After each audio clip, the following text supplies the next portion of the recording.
look closely, you can see poplar trees here. Just kidding, they're completely buried. Planted about 200 poplar trees here last year, and over the course of the winter, they got completely overrun by weeds. And I should have known that was going to happen. I mean, it's naive of me to think otherwise, but I knew they grew fast, and so I thought, well, hopefully they'll be tall enough to where I'll know where they are and I can kind of manage in the spring to, you know, dig them out, and that we won't have too many losses and such. And it turns out that was a miscalculation because they didn't grow quickly enough to really be visible. So I've been working over the past couple of weeks to dig out a whole bunch of wood chips from a municipal source. So I got this pretty decent sized pile here. I'm just loading them into my pickup. My pickup holds 2 cubic yards, and this represents about 10 deliveries. And so it's about 20 cubic yards, that combined with what I have on the ground here. And so that's my solution going forward to keeping these weeds out, is I'm going to lay down wood chips as a mulch, and I think I'll inoculate these with King Cerfaria as well. But you can see the weeds here are pretty damn tall, and I thought that I had basically lost all these poplar trees because I've been digging around here and I haven't really found too many. I found one here, so I've got it flagged. Tiny little guy, it'll grow this summer though. There was one over here that got buried because I'm moving the wood chips through this area, so you know I may have a loss there. They were less than $1 a piece, so, and they're also easy to propagate. But I've been kind of surprised that as I go further into this jungle that you see here, I'm uncovering a decent number of these. So I've got this one here, the top broke off, but it's got this lateral branch growing out, and I assume somehow it'll right itself and actually start growing upward again. I'm not sure how that's going to work, but I may need to train it or something. Got one very lucky little guy right here. That's a poplar tree.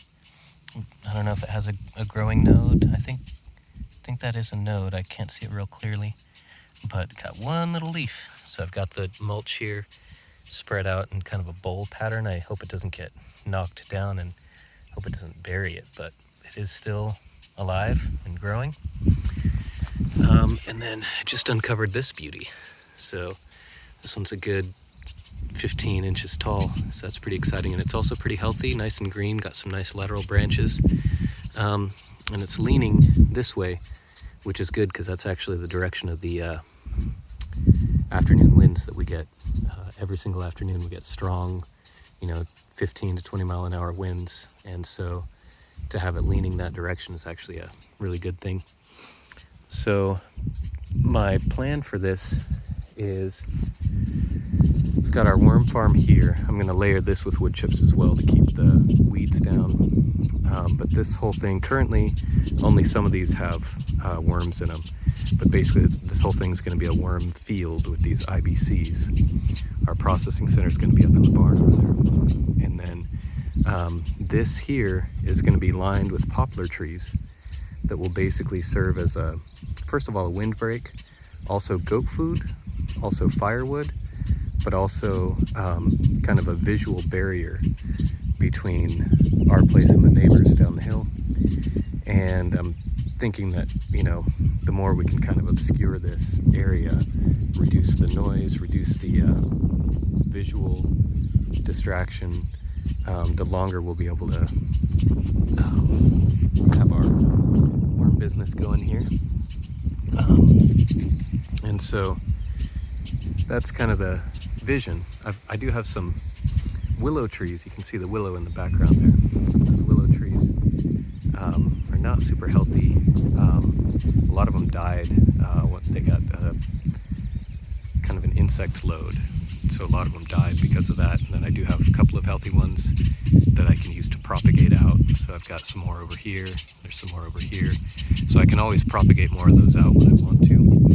But I think I'm going to transition from willow as a windbreak into black locust as a windbreak. So in a previous video, You may have seen me planting some black locust trees, so that's going to be all along that side there, and I'll plant them nice and dense. And so that has that same functionality, that it's a bee food, it's a firewood, it's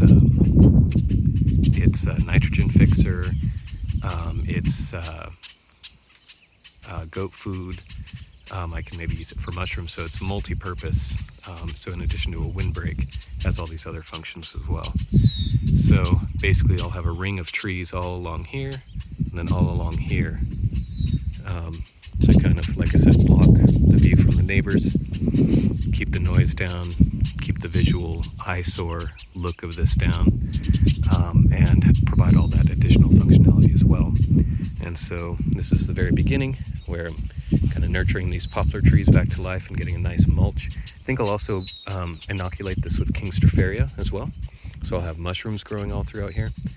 And so yeah, just a really multi-layered, stacking of functions approach to this whole thing. So just thought I'd share.